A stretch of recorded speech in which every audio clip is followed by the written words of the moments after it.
Hello friends, ये है भारतीय भूगोल से संबंधित बेहतरीन 30 प्रश्न जो आपके एग्जाम की दृष्टि से बहुत ही महत्वपूर्ण होने वाले हैं। तो वीडियो के अंत तक बने रहिए और सभी प्रश्नों का पीडीएफ लिंक डिस्क्रिप्शन में दिया हुआ है, तो आप वहां जाकर उसे डाउनलोड कर सकते हैं और सभी प्रश्नों को हम डिटेल से पढ़ेंगे। तो चलिए शुरू करते हैं। आज का पहला प्रश्न है, पीर पंजाल श्रेणी के संबंध में सही कथन कौन सा है?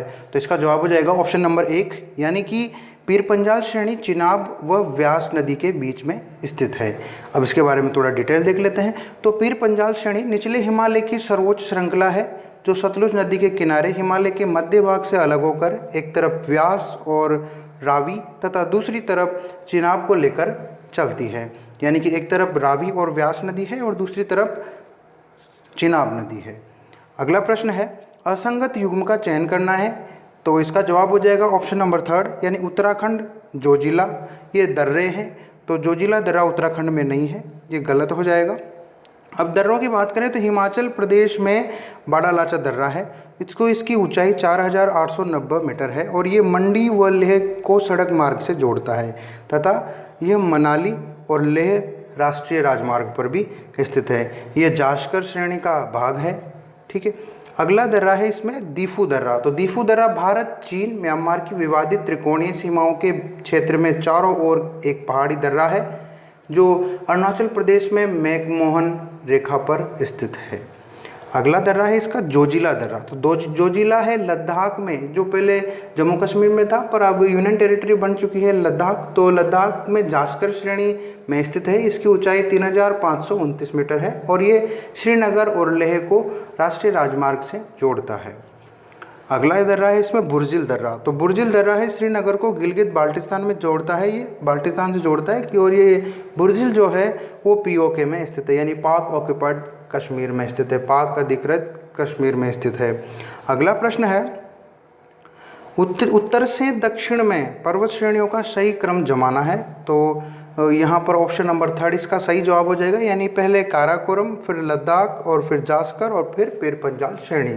काराकोरम श्रेणी की बात करें तो ये लद्दाख के चीन नियंत्रित शिनजियांग प्रांत में स्थित है और ये लेह शहर को तारिम द्रोणी के यारकंद क्षेत्र के बीच व्यापारिक मार्ग का सबसे ऊंचा स्थान है, यानी व्यापारिक मार्ग प्रदान करता है। और इन दिए गए ऑप्शनों में धौलाधर की भी बात हुई है, तो धौलाधर हिमाचल प्रदेश में स्थित है और लद्दाख तो यूनियन टेरिटरी है से और वो एक श्रेणी के रूप में है।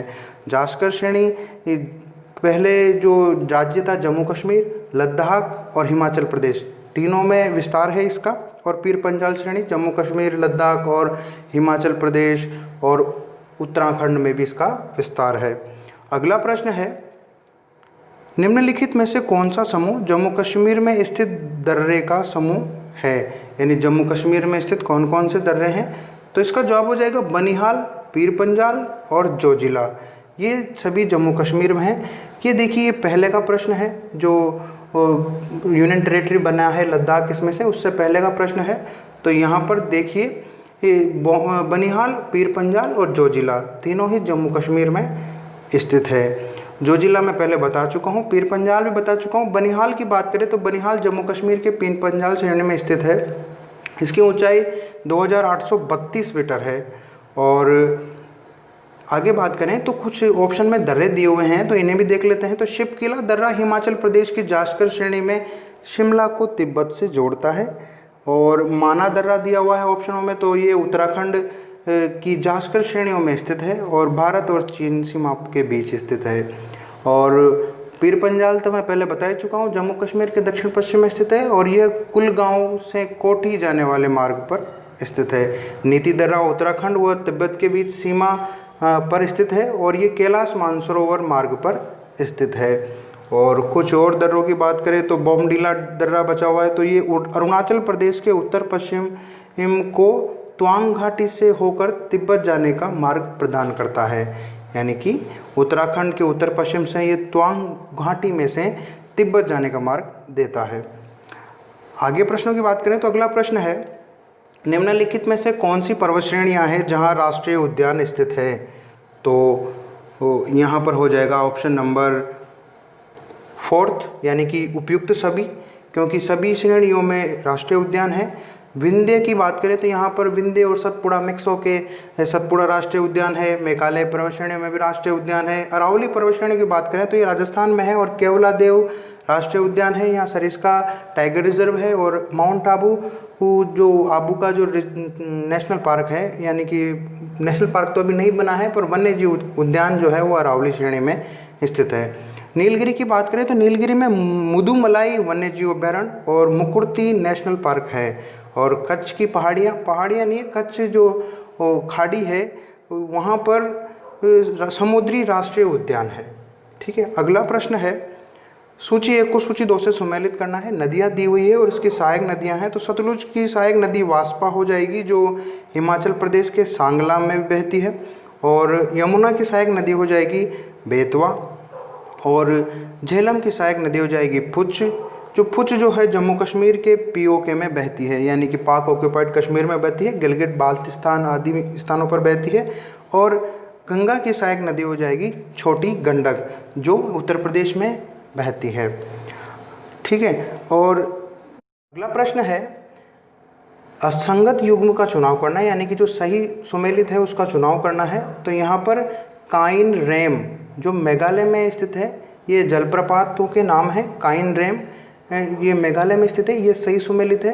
कई बार काइन रेम के स्थान पर जकरेम भी आता है। जकरेम ये एक गांव का नाम है, मेघालय में स्थित है, जहां गंदक के पानी के स्रोत जमीन से स्वतः ही फूटते हैं, इसलिए ये झरनों के स्थान नाम है वहाँ के।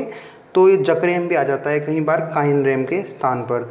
दूधसागर कर्नाटक में नहीं है, आगे देख लेते हैं इसके बारे में। तो दूधसागर कर्नाटक में नहीं है, ये पश्चिमी घाट के जो महावीर राष्ट्रीय उद्यान है और मोल्लेम राष्ट्रीय उद्यान है उसके बीच स्थित है। और ये गोवा में स्थित है, मांडवी नदी पर।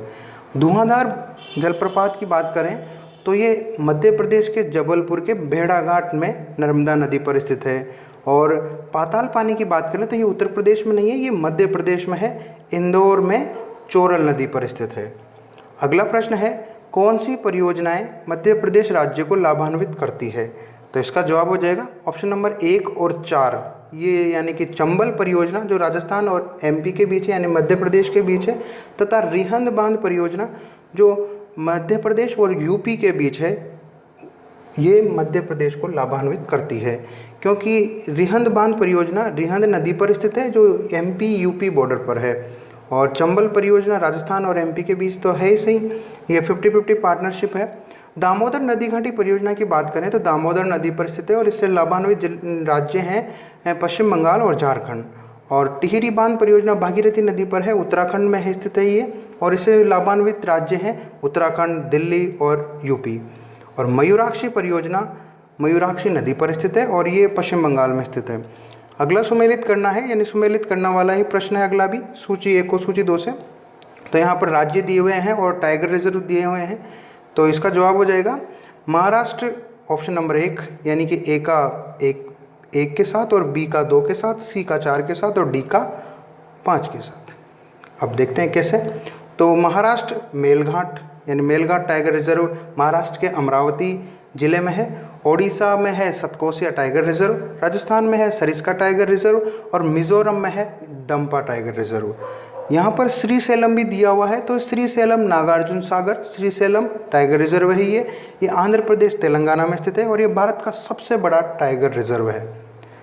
अगला प्रश्न है, ब्रह्मपुत्र की सहायक नदियाँ हैं। तो यहाँ पर ऑप्शन नंबर 1 और 2 धनसिरी व सुबनसिरी दोनों ही ब्रह्मपुत्र की सहायक नदियाँ हैं। अन्य सहायक नदियों की बात करें तो दिबांग, लोहित, केनुला आदि ब्रह्मपुत्र की सहायक नदियां हैं।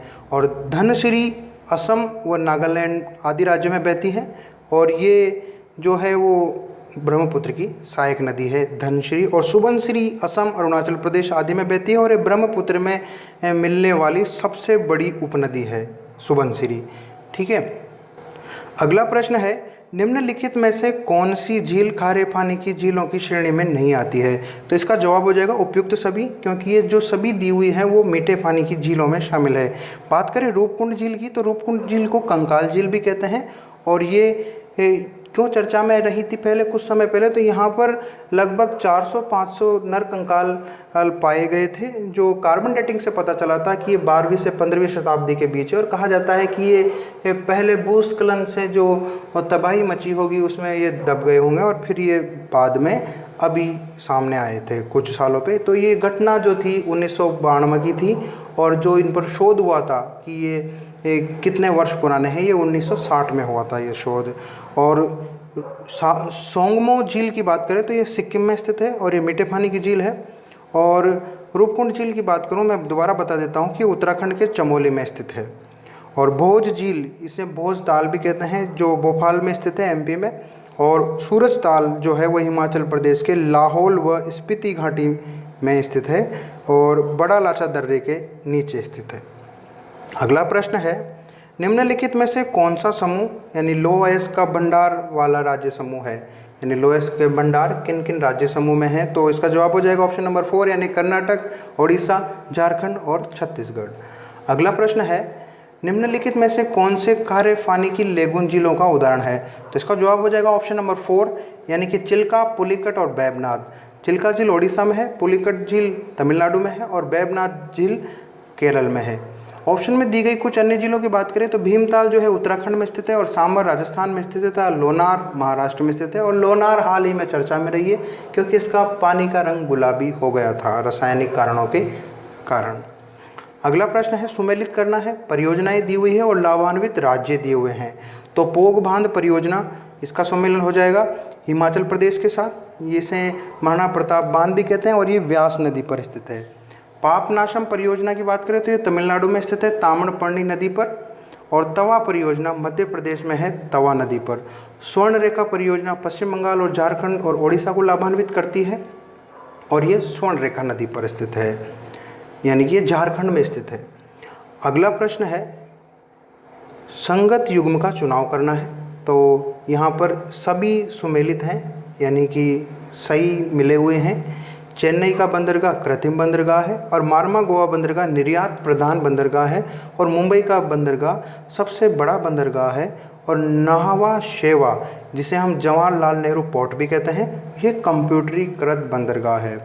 अगला प्रश्न है, झरिया, चंद्रपुरा, बोकारो, कर्णपुरा, रामगढ़ क्षेत्र किस खनिज के उत्पादन के लिए जाने जाते हैं। तो ये जो सभी स्थान हैं वो झारखंड के स्थान हैं और ये सभी कोयला के खनन के लिए प्रसिद्ध हैं, कोयला के खनिज के लिए प्रसिद्ध हैं। अगला प्रश्न है, निम्नलिखित कथनों पर विचार करना है और इनमें से सही कथन बताना है। तो यहाँ पर दिए गए दोनों कथनों में पहला कथन बिल्कुल सही है, यानी कि रेड क्लिफ सीमा भारत को पाकिस्तान से अलग करती है। और दूसरा कथन गलत हो जाता है क्योंकि अपनी समृद्ध वन संपदा नहीं है यहाँ पर, ये समुद्री वन संपदा के कारण सर क्रीक भारत और पाकिस्तान के बीच विवाद का विषय बना हुआ है। और सर क्रीक जो है कच्छ की खाड़ी यानी गुजरात में स्थित एक समुद्री क्षेत्र है जिसको लेकर भारत और पाकिस्तान के बीच विवाद बना हुआ है। अगला प्रश्न है, भारत का सबसे उत्तरी बिंदु है। तो यह इंदिरा कोल इसका आंसर हो जाएगा, जो जम्मू कश्मीर और लद्दाख जो अभी यूनियन टेरिटरी हैं उनमें स्थित है। अगला प्रश्न है, निम्नलिखित राज्यों में म्यांमार के साथ सीमा लगती है, तो वह राज्य कौन कौन से हैं। तो म्यांमार के साथ भारत की 1643 किलोमीटर की सीमा लगती है और इसमें 4 राज्य हैं, अरुणाचल प्रदेश, नागालैंड, मणिपुर और मिजोरम राज्य आते हैं। अगला प्रश्न है, उत्तर से दक्षिण की ओर पर्वत श्रेणियों का सही क्रम जमाना है। तो इसका जवाब हो जाएगा ऑप्शन नंबर 2 यानी ट्रांस हिमालय, जिसे हम पार हिमालय कहते हैं और ये तिब्बत में स्थित है, तिब्बत में फैला हुआ है, मतलब भारत और तिब्बत की सीमाओं पर फैला हुआ है। वृहत हिमालय, उसके बाद में मध्य हिमालय जो नेपाल तक है और इसे हम लघु हिमालय भी कहते हैं। और लास्ट में आ जाएगा बाह्य हिमालय, जिसे शिवालिक भी कहते हैं। अगला है, सुमेलित करना है, ग्लेशियर के नाम है यानी कि हिमनदों के नाम है और क्षेत्र दिए हुए हैं। तो बालतारो जो है वो पीओके में स्थित है और ये काराकोरम श्रृंखला से संबंधित है। गंगोत्री हिमनद की बात करें तो उत्तराखंड में स्थित है और ये पीर पंजाल श्रृंखला का हिस्सा है। गागरी हिमनद की बात करें तो गढ़वाल प्रदेश का हिस्सा है और लिडांडा की बात करें तो ये मध्य नेपाल जो प्रदेश है उसका हिस्सा है। अगला प्रश्न है, सुमेलित करना है ये भी। तो यहाँ पर कुछ चोटियाँ दी हुई है और उनकी पर्वत श्रेणियाँ दी हुई है यानी पहाड़ियाँ दी हुई है। तो देखिए, पहले का सुमेल हो जाएगा 2 के साथ, यानी गुरु शिखर अरावली का भाग है और ये 1722 मीटर ऊंचा है और राजस्थान में स्थित है। ये डोडा बेटा की बात करें तो ये नीलगिरी का हिस्सा है जो तमिलनाडु में स्थित है और 2637 मीटर इसकी ऊंचाई है और नीलगिरी जिले में स्थित है और नीलगिरी की पहाड़ियों में तो ये है ही सही। अन्नामलाई की बात करें तो ये अन्नाईमुड़ी की बात करें तो ये अन्नाईमलाई का हिस्सा है, अन्नाईमुड़ी अन्नामलाई का हिस्सा है और ये केरल के इदुक्की जिले में स्थित है जिसकी ऊंचाई 2695 मीटर है। अगला है इसका तो धूपगढ़ जो है, धूपगढ़ सतपुड़ा का हिस्सा है, ये पचमढ़ी की पहाड़ियों में स्थित है, 1350 मीटर इसकी ऊंचाई है और मध्य प्रदेश में ये स्थित है। अगला है सुमेलित करना है, इसे भी अगला प्रश्न है सुमेलित करना है। झीलें दी हुई है और राज्य दिए हुए हैं, तो अभी थोड़ी देर पहले मैंने बताया था उस वैसा ही प्रश्न है ये। तो वेबनाड झील केरल में स्थित है, पुलिकट झील आंध्र प्रदेश में है, चिल्का झील ओडिशा में है और सांबर झील जो है वो राजस्थान में स्थित है।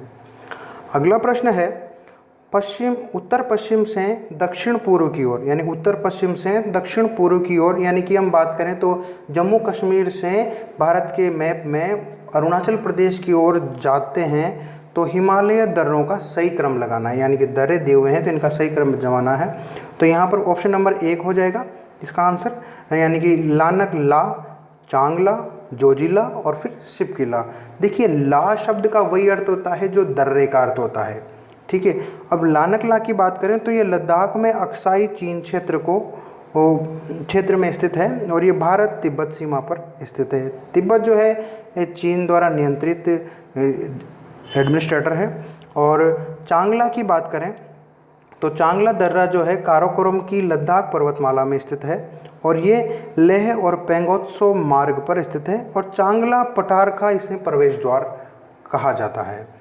अगला प्रश्न है उत्तर से दक्षिण की ओर पश्चिमी घाट के दर्रों का सही क्रम चुनना है, यानी पश्चिमी घाट में जो दर्रे स्थित हैं उनका उत्तर की दिशा से दक्षिण की ओर जाते समय पहले कौन आता है उस क्रम में जमाना है। तो इसका जवाब हो जाएगा थाल घाट, भौर घाट और पाल घाट। अब इनकी बात करें तो थाल घाट सह्याद्री में स्थित है, यानी कि मुंबई कोलकाता जो मार्ग है वो इस दर्रे से होकर गुजरता है और ये दर्रा साथ ही मुंबई और नासिक को भी जोड़ता है। भौर घाट की बात करें तो ये सह्याद्री पर्वतमाला में स्थित दर्रा है, महाराष्ट्र में स्थित है। ये कर्जत को खंडाला से जोड़ता है, यानी कर्जत और खंडाला के बीच स्थित है और ये मुंबई पूना मार्ग गुजरता है इसमें से, साथ ही मुंबई को ये दक्षिणी भारतीय नगरों से भी जोड़ता है। पाल घाट की बात करें तो ये दक्षिणी प्रायद्वीप भारत का प्रमुख दर्रा है और केरल के पलक्कड़ में स्थित है और यह केरल को तमिलनाडु और कर्नाटक राज्य से जोड़ता है। ये नीलगिरी पर्वतमाला का दक्षिणी भाग में स्थित है। केरल के कोझिकोड नगर को ये तमिलनाडु के कोयम्बटूर से जोड़ता है। अगला प्रश्न है, ये भी सुमेलित ही करना है। नदियाँ दी हुई है, उनके लक्षण दिए हुए हैं। तो यहाँ पर ऑप्शन नंबर 1 यानी नर्मदा हो जाएगा, भ्रंश घाटी में बहती है, दूसरा इसका सुमेल हो जाएगा और कावेरी नदी हो जाएगा, तमिलनाडु में डेल्टा बनाती है। दामोदर की बात करें तो ये चौथा ऑप्शन हो जाएगा, छोटा नागपुर के पठार से निकलती है। और पेन गंगा की बात करें तो ये थर्ड ऑप्शन हो जाएगा, यानी गोदावरी की सहायक नदी है। अब नर्मदा को देख लेते हैं। तो नर्मदा को रेवा नदी भी कहते हैं और ये मध्य प्रदेश के अमरकंटक से निकलकर अरब सागर में गिरती है और इसे मध्य प्रदेश की जीवन रेखा भी कहते हैं। और कावेरी नदी की बात करें तो ये पश्चिमी घाट में ब्रह्मगिरी से निकलती है और कर्नाटक तथा तमिलनाडु में बहती हुई बंगाल की खाड़ी में गिरती है। दामोदर नदी घाटी छोटा नागपुर यानी झारखंड के छोटा नागपुर से वहाँ का पठार है उससे निकलती है और पश्चिम बंगाल में बहती हुई हुगली नदी में मिलती है और अंततः ये बंगाल की खाड़ी में गिर जाती है। पेनगंगा की बात करें तो ये महाराष्ट्र के औरंगाबाद में अजंता की पहाड़ियों से निकलती है और आंध्र प्रदेश के चिम्मूर नगर में गोदावरी में मिल जाती है। अगला प्रश्न है, दक्षिणी पश्चिमी मानसून की ऋतु में तमिलनाडु प्राय शुष्क रहता है, यानी तमिलनाडु में वर्षा कम होती है। तो क्यों होती है? तो इसका कारण हो जाएगा ऑप्शन नंबर 1 और 2 इसका सही जवाब हो जाएगा। देखते हैं कैसे। तो ये पश्चिमी घाट के वर्षा छाया क्षेत्र में स्थित है, यानी वृष्टि छाया क्षेत्र में स्थित है। और बात करें तो इस क्षेत्र में 32% ही वर्षा हो पाती है पश्चिमी घाट के मानसून से। और पूर्वी घाट तथा तमिलनाडु का तट जो है वो दक्षिणी पश्चिमी मानसून की दिशा में लगभग समानांतर है, इस वजह से तमिलनाडु में शुष्क रहता है क्षेत्र, कम वर्षा होती है। अगला प्रश्न है, सुमेलित करना है। तो यहाँ पर स्थानीय तूफान दिए हुए हैं और कुछ क्षेत्र दिए हुए हैं। तो अम्ल वर्षा जो है इसका सुमेल हो जाएगा केरल और कर्नाटक के साथ। पर आपको ये ध्यान रखना है कि अम्ल वर्षा प्रदूषण और आदि कारणों से, रासायनिक कारणों से होती है, तो इसका जवाब बदलता करता रहता है। यानी कि कई बार ये आगरा, दिल्ली क्षेत्रों में भी देखी जाती है, क्योंकि ये औद्योगिक और कारखानों के क्षेत्रों में ज़्यादा होती है। ये रासायनिक दुष्परिणामों का हिस्सा है अम्ल वर्षा। नार्वेस्टर की बात करें तो पश्चिम बंगाल से संबंधित है, और काल बैसाखी की बात करें तो ये असम से संबंधित है। नार्वेस्टर और काल बैसाखी दोनों एक ही तूफान यानी हवाओं के नाम हैं। लू जो है पंजाब और हरियाणा से संबंधित है। इसके अलावा उत्तर भारत में लगभग सभी जगह लू चलती है। अगला है कोपेन का वर्गीकरण दिया हुआ है और भारत के कुछ स्थान दिए हुए हैं, इनका सुमेलित करना है। तो यहाँ पर सभी सही सुमेलित हैं, यानी कि ए का 1 के साथ, बी का 2 के साथ, सी का 3 के साथ और डी का 4 के साथ। यानी CWG शुष्क शीत के साथ मानसून हरियाणा हो जाएगा, और DFC यानी ठंडी आर्द्र शीत ऋतु तथा अल्पकालीन ग्रीष्म हो जाएगा अरुणाचल प्रदेश। ET यानी कि टुंड्रा प्रदेश उत्तराखंड आ जाएगा, और E यानी कि ध्रुवीय प्रदेश ही हो जाएगा जम्मू कश्मीर। अगला सुमेलित करना है वनस्पति दी हुई है और पेड़ दिए हुए हैं। तो उष्ण कटिबंधीय कांटेदार पेड़ जो है बबूल हो जाएगा, आर्द्र पतझड़ हो जाएगा टीक के पेड़, और उष्ण कटिबंधीय सदाबहार वन हो जाएंगे सिल्वर फर, और अल्पाइन हो जाएगा एबोनी। अगला प्रश्न है अनुसूचित जातियां दी हुई है और राज्य दिए हुए हैं। तो यहाँ पर मुंडा जनजाति हो जाएगा, झारखंड से संबंधित है। ये झारखंड के छोटा नागपुर में निवास करती है। और भील जनजाति राजस्थान में स्थित है और राजस्थान के डूंगरपुर और बांसवाड़ा जिले में निवास करती है। मुरिया जनजाति की बात करें तो ये छत्तीसगढ़ के बस्तर जिले में निवास करती है। और मुरिया जो जनजाति है वो गोंड जनजाति की उपजाति है, आपको ये याद रखना है। टोंडा जनजाति की बात करें तो ये तमिल शब्द बना है, यानी कि ये तमिलनाडु से संबंधित है। टोंडा शब्द तमिल शब्द है और ये नीलगिरी की पहाड़ियों में निवास करती है, और नीलगिरी तमिलनाडु का एक जिला भी है। अगला प्रश्न है एक तरफ स्थानांतरित कृषि दी हुई है और राज्य दिए हुए हैं, यानी स्थानांतरित कृषि के नाम दिए हुए हैं कि इन्हें किस किस नामों से किस किस राज्य में पुकारा जाता है। तो स्थानांतरित कृषि को झूम कृषि यानी ऑप्शन नंबर ए हो जाएगा 1 के साथ, बी हो जाएगा 3 के साथ, सी हो जाएगा 2 के साथ और डी हो जाएगा 4 के साथ। यानी झूम कृषि असम में कहते हैं, पोंडू आंध्र प्रदेश में कहते हैं, और पोनम केरल में कहते हैं। तो आप पेंडा या बेवर भी कहते हैं इसे, जो मध्य प्रदेश में कहते हैं इसे। अगला है निम्नलिखित को सही सुमेलित करना है, ये भी सुमेलित करने जैसा ही है। तो यहाँ पर फसलें दी हुई है और प्रमुख बड़े उत्पादक राज्य दिए हुए हैं। तो गेहूं का सुमेल हो जाएगा उत्तर प्रदेश के साथ, और उत्तर प्रदेश में जौ, आलू, गन्ना, मसूर भी सर्वाधिक होता है भारत में। चावल की बात करें तो प्रथम स्थान पश्चिम बंगाल का है, तो पश्चिम बंगाल इसका सुमेल हो जाएगा। और चाय की बात करें तो चाय असम में संबंधित है, यानी असम से संबंधित है। चाय की बात करें तो पश्चिम बंगाल में दार्जिलिंग और जलपाईगुड़ी स्थानों पर भी जो बहुत फेमस है अपनी उच्च गुणवत्ता की चाय के लिए। और चाय के लिए असम का प्रथम स्थान तो है ही सही। और रबड़ उत्पादन में केरल का प्रथम स्थान है, और केरल का काले मिर्च के उत्पादन में भी एकाधिकार है। साथ ही यहाँ पर काजू की कृषि भी सर्वाधिक होती है। आपको आज का वीडियो कैसा लगा? अच्छा लगा है लाइक करें, शेयर करें, चैनल को सब्सक्राइब करें। सभी प्रश्नों का PDF लिंक डिस्क्रिप्शन में दिया हुआ है, तो आप वहाँ जाकर उसे डाउनलोड कर सकते हैं। धन्यवाद।